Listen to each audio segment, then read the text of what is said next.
안녕하세요. 돈 세는 고막마가 돈 버는 TV 이천희망TV 이천입니다. 오늘은 은퇴자분들이 퇴직금을 더 많이 받는 방법에 대해서 말씀을 드리겠습니다. 제가 지난주에 모 그룹의 퇴직 임원분들 대상으로 생애재무설계라는 주제로 강의를 했습니다.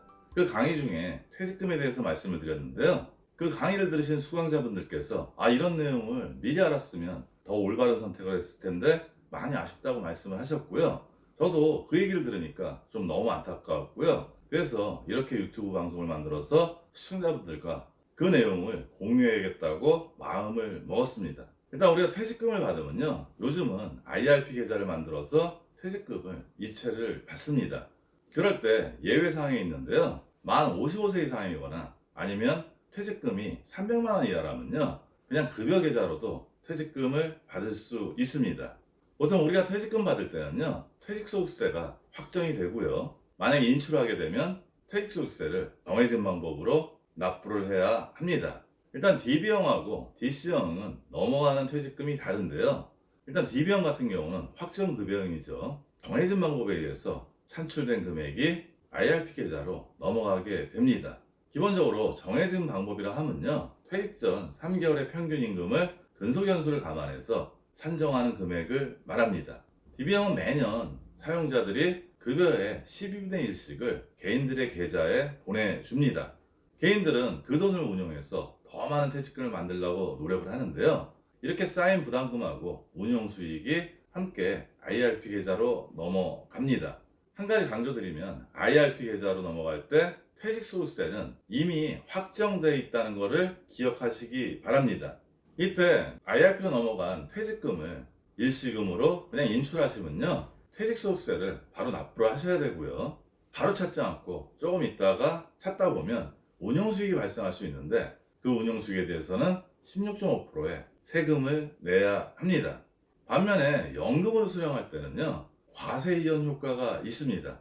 일단 기본적으로 연금으로 수령하게 되면 퇴직소득세를 차감하지 않기 때문에요, 퇴직소득세가 포함된 원금이 운용이 되기 때문에 더 많은 수익을 올릴 수가 있습니다. 그리고 연금을 받을 때 10년 차 이내에서는요, 아까 확정된 퇴직소득세를 30%를 감면해 주고요, 11년 차 이후는 40%를 감면을 해줍니다. 이때 화폐가치에 따른 퇴직소득세의 체감 효과가 상당히 낮아질 수 있습니다. 즉 55세 때 퇴직소득세가 100원이 확정됐는데요, 65세 때 똑같은 100원을 낸다 그러면 금액은 같지만 물가 상승에 따른 화폐 가치 하락 때문에 내는 사람의 부담은 훨씬 줄어들게 됩니다. 물론 100원인데 10년 차까지는 연금으로 받으면 100원을 다 내는 게 아니고요, 아까 말씀드렸듯이 30%를 감면해 주고요, 11년 차 이후는 40%를 감면을 해줍니다. 이때 발생하는 운용수익에 대해서는요, 과세하지 않고요, 단 연금으로 받으면 연금소득세를 연령에 따라서 3.3%에서 5.5%를 내면 됩니다.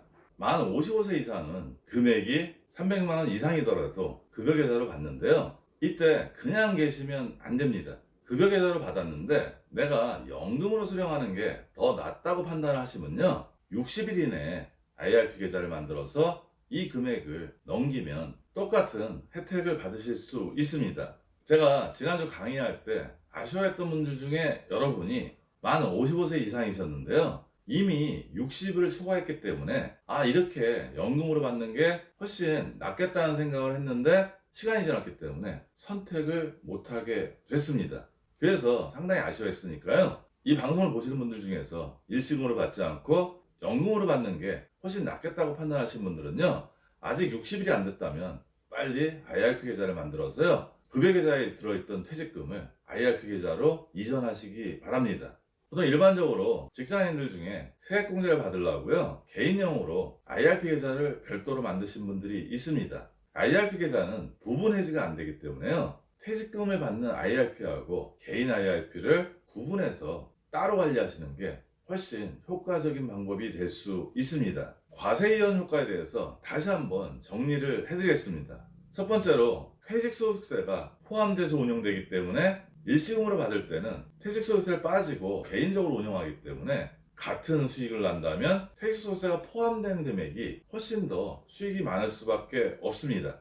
따라서 이런 효과가 있다는 점 반드시 기억하시고요. 두 번째는 아까도 말씀드렸듯이 퇴직 소득세가 감면이 됩니다. 즉 10년 이내에는 확정된 퇴직 소득세에서 30%를 감면해 주고요. 11년 차에는 40%를 감면해 줍니다. 세 번째로 물가 상승에 따른 화폐 가치 하락으로 퇴직 소득세에 대한 부담 정도가 시간이 경과할수록 많이 줄어들게 되는데요. 쉽게 생각하면 만 55세 때 100원의 퇴직 소득세가 확정이 됐는데 만 65세 때 100원을 만약에 낸다 그러면 만 55세 때 내는 화폐 가치하고 만 65세 때 내는 화폐 가치하고 차이가 나게 됩니다. 즉 그 부담의 정도가 많이 줄어들게 됩니다. 제가 강의나 상담을 할 때 항상 강조하는 게 있습니다. 우리 노후의 기본 생활비는 3층 보장으로 반드시 준비하시라고 말씀을 드립니다. 3층 보장이라 하면 국민연금 같은 공적연금이 있고요. 두 번째는 퇴직연금이 있습니다. 아니면 퇴직연금 제도가 없으면 퇴직금이고요. 이 금액 갖고 일시로 찾아서 창업을 하시거나 뭐 이렇게 하시는 분들이 있는데요. 저는 최소한 퇴직금이나 퇴직연금은 노후소득으로 구분을 해서 만일의 경우를 대비하시라고 말씀을 드립니다. 또 하나는 개인연금이 있는데요. 사실 먹고 살기 바쁘다 보면 개인연금을 충분히 드신 분들 많지 않습니다. 따라서 이 공적연금, 퇴직연금, 개인연금을 더해서 최소한 노후 생활의 기본소득, 즉 남에게 손을 벌리지 않고 내 자존감을 살릴 수 있을 정도의 어떤 그런 금액은 이 세 가지로 반드시 준비하시기 바랍니다. 오늘 내용도 도움이 되었으면 좋겠고요. 오늘도 행복한 돈 관리 되세요.